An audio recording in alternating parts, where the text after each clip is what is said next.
Vamos conversar com ele, já estava com saudades. Alexandre Padilha, infectologista, meu irmão. Seja muito bem-vindo. Tenho muita saudade também. Saudações alvinegras para você, escolhi o dia né? do Corinthians campeão para voltar aqui, viu, Fábio? Voltar sorridente aqui. Padilha, olha, tem muitas pessoas que enviaram perguntas para a gente. Eu já quero começar com as perguntas, porque muita gente está preocupada ainda com a questão da febre amarela. Ela já está sob controle? A gente está saindo do período do verão, né? Já entramos no outono. Então, isso em geral tranquiliza um pouco, porque você começa a sair de um período de maior risco de transmissão. Mas nós ainda estamos tendo muitos casos. Tivemos casos no litoral aqui do estado de São Paulo, agora que preocupa muito. Casos em Minas Gerais, no estado como um todo. E uma coisa grave ainda, né, Fábio? Porque a gente ainda não tem uma boa cobertura vacinal nessas regiões que passaram a ter transmissão recente. Então, você pega o litoral de São Paulo, grande São Paulo. Eu, por exemplo, dou aula na cidade de Campinas, né? Então, vou 2 vezes por semana lá. Outro dia, conversando com o pessoal de Valinhos. Valinhos está com metade da cobertura vacinal ainda. Então, essa região metropolitana, Minas Gerais, outro dia em Minas Gerais, o pessoal ainda, algumas regiões ainda com 60%, 70% da cobertura, quando a gente espera que tenha 80% da cobertura vacinal.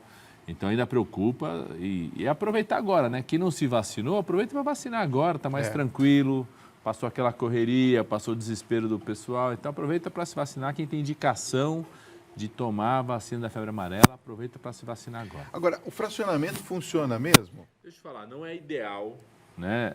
O Brasil produz essa vacina, é uma tecnologia brasileira. Eu, quando fui ministro da Saúde em 2011, a gente ampliou a produção, o Brasil passou a produzir para o mundo inteiro. Então, é uma vacina que é um orgulho nosso. Então, não é o ideal estar se fracionando. Agora, a dose fracionada funciona para situações como essa, né? Está batendo um surto, preocupando, então você consegue vacinar mais pessoas com menos doses.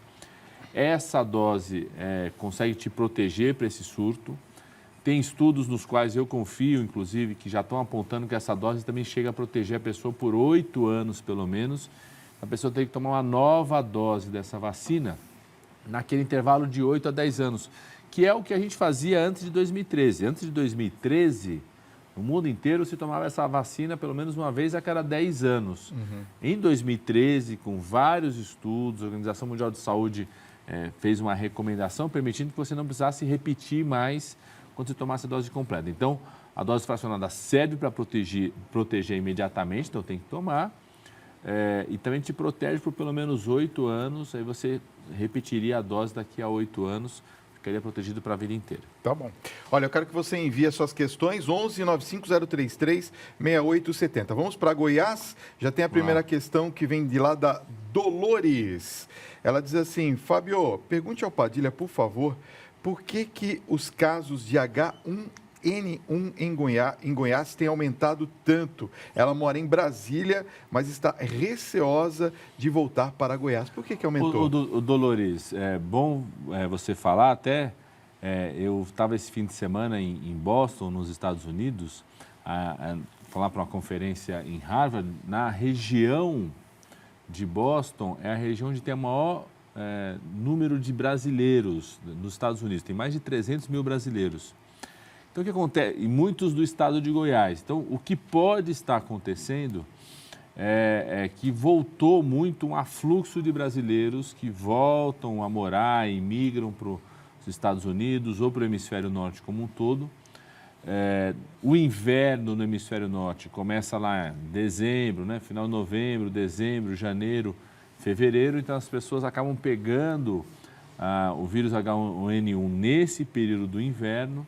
E aí tem contato, a pessoa volta no Natal para cá, ou então alguém vai lá visitá-lo. Então, você acaba tendo como se fosse um surto de gripe H1N1 nesse período ainda no verão brasileiro, que na verdade já está recebendo o vírus que está voltando. E agora, a partir do outono é uma temporada, uma estação complicada, porque ela começa a ter vários problemas de saúde ligados ao outono. Então, agora quando começa o outono, aumenta o risco de ter infecções virais e ainda mais no inverno. Por isso que o Ministério da Saúde já começa em abril, já começa a grande vacinação para o H1N1. Olha, tem uma questão aqui muito interessante a respeito de vacina para gestante, mas eu vou fazer daqui a pouquinho. Vontade, Espera um minutinho. Toma uma... Padilha, eu separei uma questão aqui de uma gestante. Opa. Ela diz assim: boa noite, Fábio e Padilha. Meu nome é Simone de Apucarana, no Paraná. Gostaria de saber, a partir de quantas semanas uma gestante pode começar a tomar a vacina da hepatite? Depende de qual, né? Provavelmente deve ser a vacina da hepatite B, que deve proteger essa gestante. É uma vacina que ela não tem risco para a gestação. Então, em geral, a gente espera aquele primeiro período, as primeiras 20 semanas, que é o período onde você tem algum risco, um risco maior de você ter uma instabilidade na gravidez e, a partir daí, garantir a vacinação. Por isso, a gente espera esse período. Mas é uma vacina que não tem, a priori, nenhuma contraindicação, porque ela não é uma vacina, diferente da vacina da febre amarela, que é a vacina de vírus vivo atenuado, ela não é uma vacina de vírus vivo atenuado, então a gestante é muito importante que seja vacinada para hepatite B, porque vai proteger a gestante e vai proteger o bebê. Boa noite, Fábio. Boa noite, Padilha. Eu tenho 62 anos de idade, Padilha. Está difícil de me vacinar. Eu procuro, mas me informaram que eu tenho que passar por exames médicos. Só que eu não sinto absolutamente nada. Sou aqui do Rio de Janeiro. Eu preciso fazer exames antes de me vacinar? Deve ser da vacina da febre amarela, né? Creio que sim. Porque a partir de 60 anos existe uma contraindicação para essa vacina, porque a pessoa... como é uma vacina de vírus vivo atenuado, a pessoa não pode ter qualquer tipo de redução da defesa do corpo. O que eu sempre analiso? Se a pessoa tem mais de 60 anos, mas ela vai se expor, ou seja, ela vive num lugar no estado do Rio de Janeiro, mora num lugar onde teve transmissão da febre amarela, ou se desloca no Rio de Janeiro, vai viajar de fim de semana com frequência, vai para uma região onde tem risco, ou vai para a Amazônia, vai para... o interior de Minas Gerais, para regiões onde tem risco de transmissão, eu sempre faço uma avaliação do risco e benefício. Se é uma pessoa que tem mais de 60 anos, mas é saudável, não tem nenhuma outra doença crônica, não tem história recente de doenças infecciosas repetidas, né? Ou seja, não tem nenhum sinal de que a pessoa tem uma redução da defesa do corpo, eu vacinaria tranquilamente se a pessoa for se expor. Então, a minha sugestão, você não precisa necessariamente colher exames, mas é importante que um médico te avalie, né, e dê essa orientação. Muitas vezes o pessoal até pede, exige com razão essa avaliação do médico e o médico recomendando a vacinação. Inclusive, tem um telespectador que eu acabei de ver a mensagem falando que ele perdeu a entrevista sobre herpes zoster. Não perdeu porque nós não fizemos a entrevista, mas nós vamos marcar um dia, Lógico. Possivelmente até com o Padilha, né, Padilha? Para a gente falar sobre herpes zoster. Eu tive herpes zoster. Você me falou, a gente uma vez perguntou aqui, né? Dói muito demais. E é uma dor que a pessoa no começo ela não está entendendo de onde está vindo essa onde dor. Vem, que, às vezes é muito comum começar a doer primeiro, depois que aparecem as lesões. Depois que aparecem as lesões. Olha, a Débora aqui de São Paulo está falando assim: boa noite, Fábio e doutor Padilha. Quais são os cuidados que eu tenho que ter com os meus animaizinhos de estimação nesse período do ano, no outono? Eu pergunto isso porque eu tenho gatos e eles ficam bastante tempo dentro de casa. Eu tenho que me proteger? E como que eu faço para não desamparar os bichinhos e pôr eles no frio? Tem sim, viu? Essa época do outono é uma época onde aumenta muito as doenças respiratórias. É verdade. Quem já tem alergia ou que já tem asma crônica, né? Bronquite crônica, que já tem rinite de repetição, sinusite de repetição, aumenta muito a frequência disso. E para os animaizinhos também, os gatos, os cachorros acabam tendo mais quadros respiratórios nessa época. Por quê? Porque o outono é um ar mais seco, né? Ainda é um pouco de ar frio e bastante seco. Ele vai ficando frio, então você está voltando do verão, aquele calor, o outono começa a ter muita oscilação de temperatura, um ar mais frio e seco. Então isso facilita muito a proliferação de poeira, ácaros na poeira, pequenas partículas, os pelos do gato, os pelos do cachorro circulam muito mais. Então, quais são os cuidados, né? Imaginar o seguinte: os cuidados que você tem que ter normalmente com gato e com cachorro, que é de não ter pelo onde você dorme, né, nos colchões, não ter muita cortina em casa, tirar tapete, tudo No outono tem que aumentar ainda mais esse cuidado, porque o ar está mais seco, é comum o gato até ter mais pelo nessa época, soltar mais pelo nessa época, e você vai estar mais suscetível a isso. Então, o que são os cuidados? Primeiro, em relação ao gato, o cachorro, tá mais preocupado ainda com a limpeza deles, com o banho deles, ver se está soltando pelo. O gato faz o cocô, fezes, né? Faz xixi, limpar mais vezes, não deixar aquilo ficar por muito tempo, porque como o ar está muito seco, solta muitas partículas, né? Você fazer menos aquela coisa de ficar com o gato para dormir junto com você. Eu sei que às vezes não tem jeito, então tomar um pouco mais cuidado sobre isso e, ao mesmo tempo, deixar a casa muito arejada, permitir que a casa fique bastante arejada, então janela aberta, acordou de manhã cedo, janela aberta. Aquela preocupação que o pessoal tem, né, de você ter o sol, o ideal toda vez é o sol bater de manhã, onde é o seu quarto, esse é o ideal. Sei que nem sempre, no jeito que está desenhada a casa, consegue isso, mas esse é o ideal. Então, ou acorda de manhã cedo, já abre a janela, circular bastante, né? Tira tapete, tira cortina. Eu sei que pode ser bonito, mas é melhor você evitar isso. E ter muita preocupação de estar sempre limpando poeira, porque junta muita poeira nessa época do ano. Isso vai aumentar muito o risco de doenças respiratórias. E para você, enquanto indivíduo, estar mais hidratado ainda, soro fisiológico sempre no nariz, né? Para estar hidratando bem, com isso reduzir o risco das doenças do outono. E tem uma pergunta muito interessante aqui sobre a tuberculose. Mas daqui a pouquinho, você lá. toma uma aguinha. Olha, Padilha, tem uma pergunta muito bacana que chegou aqui a respeito da tuberculose. Ela diz assim, ó, boa noite, Fábio e doutor Padilha. O meu pai morreu com suspeita de tuberculose. O restante da família tem que fazer algum tipo de exame? É o Raildo de Condeúba que pergunta. Ô, Raildo, primeiro que triste, né? Assim, a situação do seu pai. A tuberculose ela é transmitida pelas vias aéreas. Então, todas as pessoas que conviviam por mais tempo dentro de casa com o teu pai, é muito importante que façam o exame para avaliar. Então, na própria unidade básica de saúde, o pessoal faz o que a gente chama de busca ativa na unidade básica de saúde.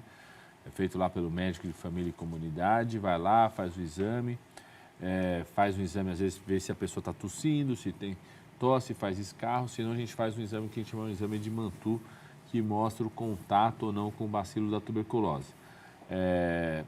Lógico que se fizer um exame do escarro, né, que a gente chama pesquisa de BK no escarro, e estiver positivo, já significa que está com tuberculose, é importante se tratar. Se der o Mantoux positivo, só mostra que teve contato com o bacilo, mas não necessariamente desenvolveu a doença. Aí vai acompanha com raio-x, vai acompanhando com o tempo para ver se a pessoa teve ou não, se vem a desenvolver ou não a doença da tuberculose. Uma outra coisa importante é que você tem tuberculose, ela pode acometer várias áreas do corpo. Então, às vezes, você não tem mais um quadro de tuberculose pulmonar e a pessoa tem tuberculose, por exemplo, no sistema nervoso central, uma meningite por tuberculose, é possível ter. Essa meningite não vai transmitir por vias aéreas. Então, para ser transmissível por vias aéreas, a pessoa tem que estar com o escarro que a gente chama positivo, está bacilífero transmitindo por vias aéreas. Olha, a pergunta da Pamela Fernandes de Campinas é sobre a questão da febre amarela. Ela fala assim, Fábio, pergunta ao Padilha se existe diferença entre a vacina particular e a vacina oferecida pela rede pública. Muito provavelmente ela não conseguiu agendar na rede pública, né? Olha só, Pamela, eu tenho ido muito, eu vou toda semana para Campinas, dou aula em Campinas, na Faculdade de Medicina, então eu sei o quanto que está preocupando bastante a população de Campinas, já desde 2015, pelo menos, essa coisa da febre amarela. Não tem diferença entre uma vacina e outra. O que tem é que a vacina, por exemplo, a vacina que é distribuída largamente na rede pública, a maior parte da vacina é produzida aqui mesmo pela Fiocruz. O Ministério chegou a importar uma parte da vacina também para poder acelerar a entrega da vacinação, porque tinha tido problema de planejamento na produção da vacina. Não tem diferença em relação à qualidade da vacina, né? O que acontece é que às vezes se toma dose fracionada na rede pública e na rede privada não está tendo como dose fracionada. Agora, também não é muito fácil encontrar nas clínicas particulares a vacina da febre amarela. Não é uma vacina que é muito comum ter em clínicas particulares. Em geral, a procura é na rede pública mesmo. Então, você deve procurar na rede pública. No caso da cidade de Campinas, a indicação da vacinação está sendo de larguíssima assim, cobertura, né? Não está, por exemplo, na cidade de São Paulo, não. Você tem bairros onde você tem indicação de vacinação, nem todo mundo está com indicação de vacinação. Na cidade de Campinas, a indicação é muito mais larga, muito mais ampla, então você deve procurar na rede pública mesmo. E a qualidade da vacina, repetindo, a vacina brasileira é exportada para o mundo inteiro. A Organização Mundial de Saúde, né, que é o principal órgão técnico de saúde do mundo, compra a vacina da rede pública brasileira da Fiocruz. A Ângela Maria de Vargem Grande Paulista pergunta, eu estou em dúvida se eu tenho bronquite. Quais são os sintomas da enfermidade e como os pais podem diferenciá-la de um resfriado comum, Padilha? Oi, Ângela, tudo bem? Aqui de Vargem Grande Paulista. Sim, o que significa muito resfriado e bronquite? A bronquite, necessariamente, a pessoa tem um grau inflamatório reativo nos brônquios. O que significa isso? Qual que é o principal sinal que mostra a diferença? A pessoa tem o que a gente chama de sibilo no pulmão. Então, quando o médico vai lá, pega o estetoscópio, ouve, é muito fácil ouvir. E no caso da mãe, do pai, pode ouvir a história do chiado, né? Que o pessoal fala do chiado, está com miado de gato, né? Pode ser uma asma, que é um quadro mais agudo, ou uma bronquite crônica, que são quadros de curso mais crônico, né, que se mantém por mais tempo. Então, essa é a diferença. O resfriado não. O resfriado simples é coriza, febre, pode ter tosse seca, mas é muito raro você ouvir sibilos, você ouvir esse tipo de reação inflamatória. Então, a bronquite, mais do que a infecção, ela é uma reação inflamatória do pulmão àquele quadro que desencadeia essa reação inflamatória. Olha, tem uma pergunta aqui, a pessoa não se identificou, até perguntei o nome aqui, mas vamos ver. Boa noite, Fábio. É a primeira vez que eu estou assistindo o Tribuna Independente. Opa. Seja muito bem-vinda. Eu estive com chikungunya, doutor Padilha, há 2 meses atrás. E agora eu estou com sinusite. Eu ainda sofro muito de dores musculares. Eu posso tomar anti-inflamatório? Pode tomar anti-inflamatório. A Luzinete. Luzinete, pode tomar, não tem contraindicação. A sinusite não tem nada a ver com a chikungunya, tá? Para você ficar mais tranquilo em relação a isso. Agora, essas dores musculares é muito comum elas se esticar por muito tempo, às vezes demora 4, 5, 6 meses da pessoa ter dores musculares repetidas. É importante ver se essas dores musculares estão lá nos membros inferiores, se tem algum tipo de doença vascular associada, porque é comum, né? A gente começou a identificar bastante casos como esse, até de vasculopatias relacionados aí à chikungunya posteriormente, alteração linfática. Então, é importante acompanhar aí com o médico que está te acompanhando. É uma doença aí que se arrasta mesmo, viu, Fábio? Assim, é uma dengue. A dengue já é difícil porque é um quadro agudo. Eu me lembro, eu tive dengue uma vez em 2001, 2002, quando eu estava lá no meio da região amazônica, né? Eu coordenei por muito tempo um núcleo da Universidade de São Paulo no meio da região amazônica, eu vivia mais lá do que aqui. Então, tive dengue uma vez na cidade de Santarém, acabei pegando dengue, que é de Santarém do Pará, da região do oeste do Amazonas. E foi a única vez que eu fiquei derrubado, Fábio. Eu sou uma pessoa muito ativa, a única vez que eu fiquei de cama mesmo 3, 4 dias. O chikungunya é uma dengue mais arrastada ainda, né? Então, a pessoa, às vezes, fica mesmo com dor muscular, tudo por bastante tempo. Realmente, e o anti-inflamatório ajuda a reduzir essa dor. Para encerrar, a pergunta que não quer calar, foi apito amigo ou não ontem? Deixa eu te contar uma coisa, os meus porteiros são todos palmeirenses, né? Então, eles estavam a semana toda tirando sarro da minha cara, não sei o quê. Aí quando eu fui viajar, então eu cheguei, eu vi os gols, estava no aeroporto em Boston, um monte de brasileiro assistindo, desesperado. Aí quando eu cheguei hoje, eu cheguei comemorando, ele falou assim: doutor Alexandre, se prepara porque dizem que o árbitro vai demorar 10 dias e vai voltar atrás falando que foi pênalti de novo e voltar a ter pênalti e vai rever o jogo. Se for... Isso é que nós vamos perguntar para William Lopes. Eu duvido que ele vá nos responder no programa de hoje. Padilha. Fábio, muito bom, volte viu? sempre, vamos viu? voltar, Obrigado. Vamos falar de episódio na próxima Vamos vez, sim. né? Vamos sim. Vamos marcar porque é interessante, o Thiago já está falando, já está convidado, é só agendar. Vamos falar sobre a episódio que é muito interessante também e o pessoal está querendo saber. Obrigado, Padilha. Um abraço.